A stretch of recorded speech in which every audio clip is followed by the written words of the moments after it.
देखो बच्चों, इस वीडियो में हम बताने जा रहे हैं परासरण के बारे में। परासरण क्या होती है? विलायक के अणुओं का अर्धपारगम्य झिल्ली में होकर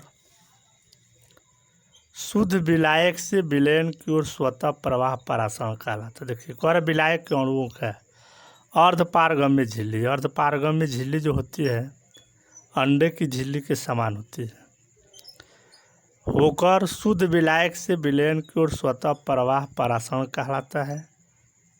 इसके बाद विसरण है। विसरण क्या होती है? तो विलायक एवं विलेय के अणुओं का एक दूसरे के विपरीत स्वतः प्रवाह विसरण कहलाता है। जैसे हमारी होती है पोटेशियम परमैंगनेट। पोटेशियम परमैंगनेट का फार्मूला होता है KMnO4 होती है कि सांद्र विलयन की एक परत सावधानी पूर्वक एक थिसिल फनल द्वारा जल के विलयन में धीरे धीरे डालने पर संपूर्ण विलयन लाल हो जाता है। अतः इसमें विसरण की क्रिया होती है, जैसा कि चित्र में आपको दिखाया गया है। परासरण दाब क्या होती है? विलयन को अर्धपारगम्य झिल्ली द्वारा विलायक से पृथक करने पर, यानी विलयन को कह रहा है अर्धपारगम्य झिल्ली द्वारा विलायक से पृथक करने पर परासरण के कारण उत्पन्न द्रव अस्थितिक दाब परासरण दाब कहलाती है। देखिए, समपारासारी विलयन इसमें आती है। समपारासारी विलयन क्या होती है?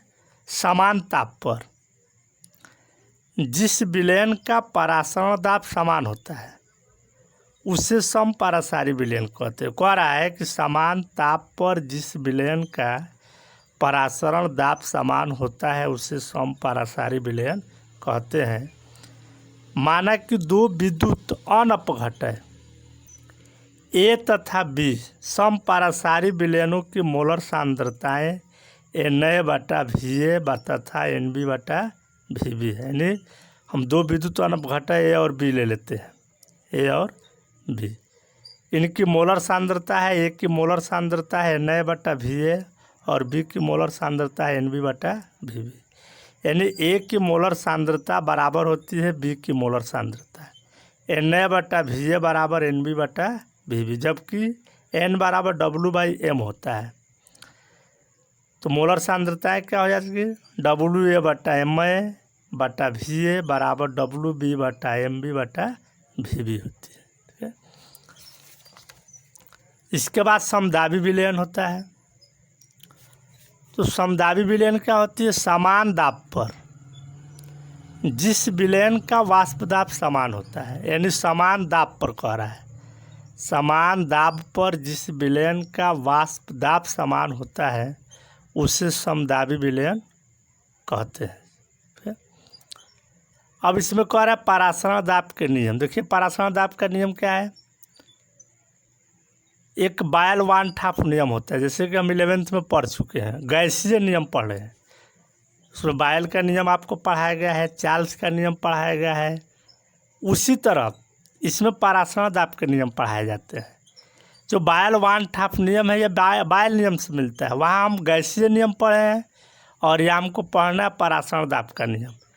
यानी बायल वान ठाफ का जो नियम होता है वह कह रहा है कि स्थिर ताप पर किसी विलयन का परासरण दाब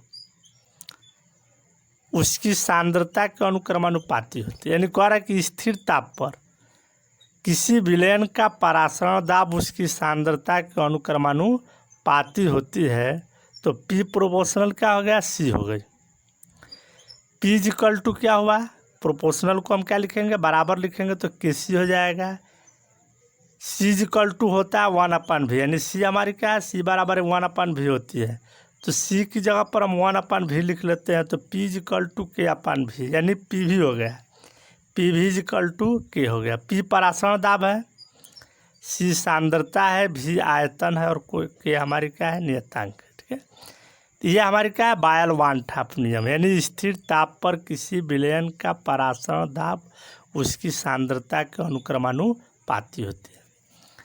इसके बाद है चार्ल्स वान ठाफ नियम। ये चार्ल्स के नियम से मिलता है। स्थिर सांद्रता पर किसी विलयन का परासरण दाब उसके परम ताप के अनुक्रमानुपाती होती है। कह रहा है कि स्थिर सांद्रता पर किसी विलयन का परासरण दाब उसके परम ताप के अनुक्रमानुपाती होती है। ये P प्रोपोर्शनल T होता है, P बराबर KT होती है, तो P upon T equal to K हो जाता है। P हमारी क्या है? परासरण दाब है। T क्या है? परम ताप है। K हमारी क्या है? नियतांक है। इसके बाद आता है वाष्प दाब आता है। ये वान हाफ समीकरण है। वान हाफ समीकरण, वान हाफ समीकरण क्या होती है? देखिए, बायल वान हाफ नियम एवं चार्ल्स वान हाफ नियम, अभी हम पीछे पढ़ कर आए हैं। बायल वान हाफ नियम और चार्ल्स वान हाफ नियम, दोनों में जब हम संबंध स्थापित करते हैं तो एक समीकरण प्राप्त होता है जिसे वान हाफ समीकरण कहते हैं। जैसे ये आपका है बायल वान हाफ नियमानुसार,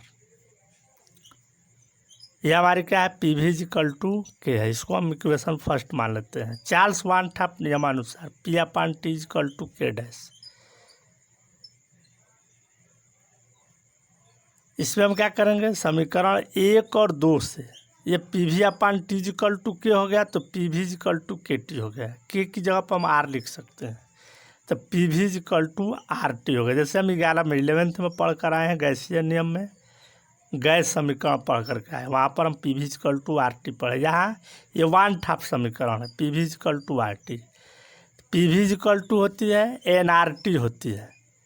P V equal to W by M, W by M क्यों लिखा गया है? क्योंकि N equal to W by M होती है। आर टी हो गया, पी परासरण दाब है, वी आयतन है, डब्लू भार है, एम अणु भार है, टी परम ताप है और आर नियतांक है।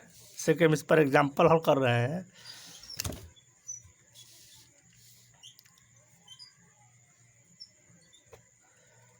ये हमारी एग्जाम्पल है, और कि 4 ग्राम कार्बनिक पदार्थ को, कार्बनिक पदार्थ का ये भार दे रहा है। ये हमारे क्या है? कार्बनिक पदार्थ का भार है, डब्लू है। डब्लू इक्वल टू है, ये 4 ग्राम हो गया। जल में घोलकर 600 ml यानी 600 ml आयतन का, ये आयतन दे रहा है भी इक्वल टू, ये आपका है 600 ml है। तो इसको हम किस में बदल लेंगे? लीटर में बदल लेंगे। 600 अपान 1000, 1000 से इसमें भाग लेते हैं, ये 0 0 कैंसिल हो गया। इसको कटाएंगे, 2 3 जा 6 हो गया, 2 5 जा 10 हो गया, यानी 3 अपान ये 5 हो गया। आयतन का विलयन बनाया गया, तो प्राप्त विलयन का 27 डिग्री सेल्सियस यानी 27 डिग्री सेल्सियस ताप पर, ये आपका स्मॉल टी है 27 डिग्री सेल्सियस ताप। इसको परम ताप में बदल लेंगे।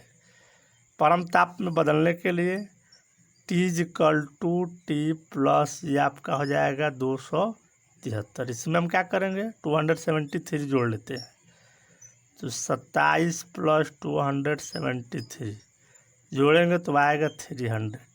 ठीक, कह रहा है कि 0.63 एटीएम परासरण दाब पर, ये पी दे रहा है, पी इक्वल टू है 0.63।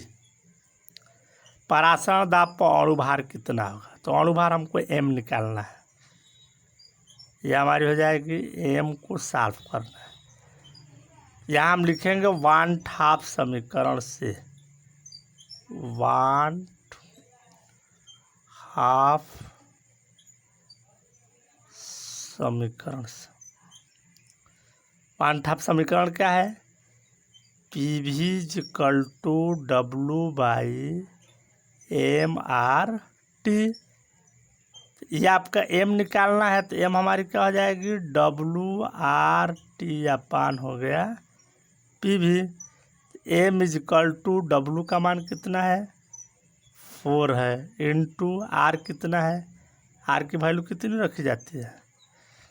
आर इज इक्वल टू रखा जाता है 0.082 रख लेते हैं। ठीक है, ये हो गया 0.082 और टी हमारा है 300 है।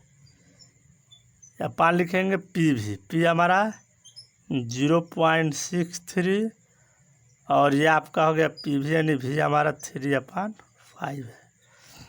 तो यह हो जाएगा 4 इंटू 0.082 इंटू 300 और ये 5 ऊपर चला जाएगा 5 अपान हो जाएगा 0.63 इंटू 3। अब इसका हम कैलकुलेशन कर लेते हैं, जितना आएगा यही हमारी क्या होगी और उभरा भार हो जाएगा और किसमें होगा